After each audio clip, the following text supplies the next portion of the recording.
So I just got done reading book one of the two books that are in this novel called The Master and the Margarita. The Master and Margarita. Margarita is a person. Uh, and I just had some things to say. I am on currently page 217, the first chapter of the second book, the final book. There are two books, as I said, in this novel.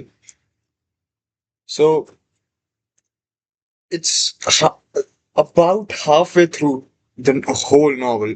In fact, it's about 55-60% through the novel that we are introduced to the one of the main characters, Margarita. Or, I mean, it had the character had some mentions before, but it's in book two, the first chapter named Margarita, that we are actually introduced to her and her whole backstory and stuff.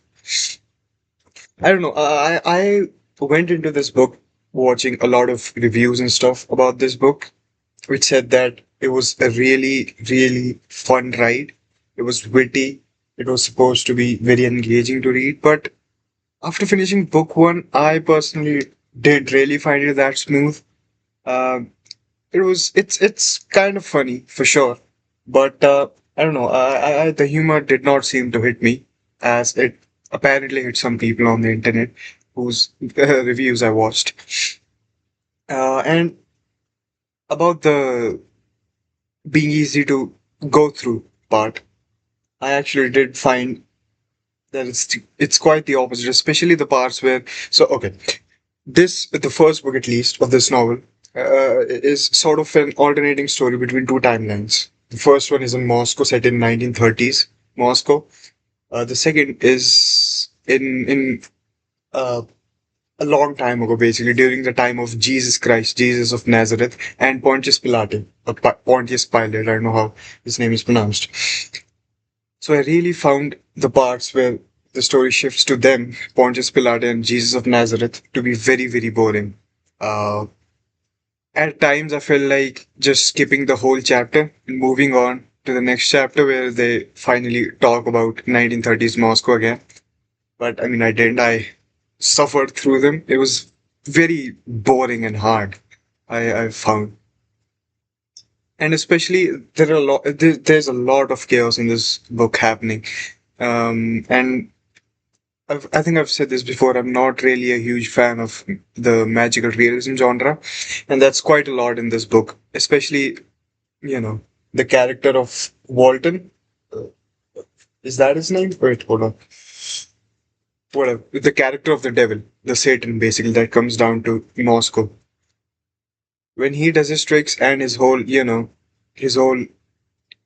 army, his group, the cat and uh, Korobev and other people, when they do things, it's just weird things happening, man. Like apparently a cat just slapped someone, was the chairperson of a theater, and then ripped his head off. There were money notes, paper notes, fake notes raining through the sky, falling from the sky, and then they just disappeared. They there were clothes appearing out of nowhere. People in the audience of the theater taking those clothes, wearing those clothes, and after some time, the clothes just disappear, and all the people are just running around naked. So I mean, a lot of chaos happening. A lot of people like that, especially the people whose reviews I watched, but I didn't seem to enjoy it. I really didn't like it. I felt like I felt lost, if anything. I didn't enjoy them, those parts. Again, magical realism, man. It's just not my cup of tea.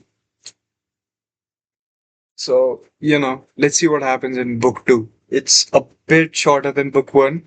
As I said, I'm 60% through the book, and now we're getting introduced to Margarita. So let's see what that holds. Uh, and in the meantime, I actually also read Animal Farm. Just finished this within 2 days.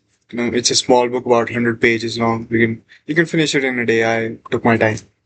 Really, really enjoyed it. Just really funny book. honestly, obviously, it's, on a deeper level, a criticism about communism and that whole, and all that stuff. And it's about the corruption through absolute power and stuff. Obviously, it's good on a philosophical level, but just on a story novel level, it's quite funny and entertaining.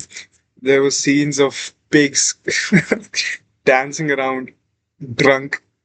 There were, there were mentions of a horse named, what was her name, Molly.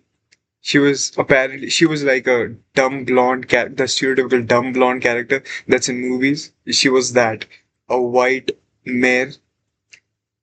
It's a pretty funny book and really easy to read, and pretty quick, as you could imagine, looking at the thickness of the book.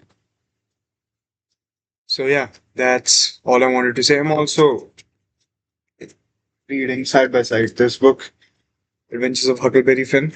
By the way, Oxford World's Classics. Yeah, Oxford World's Classics. This edition, this publication is amazing. The book is really smooth. You don't have to struggle to keep it open. Just, it's quite flimsy. And I mean, yeah, the paper quality is amazing too. The text is readable. It's pretty cool. I'm only, what, 20, 30 pages in. So let's see how I enjoy this. And yeah, that's about it, I believe.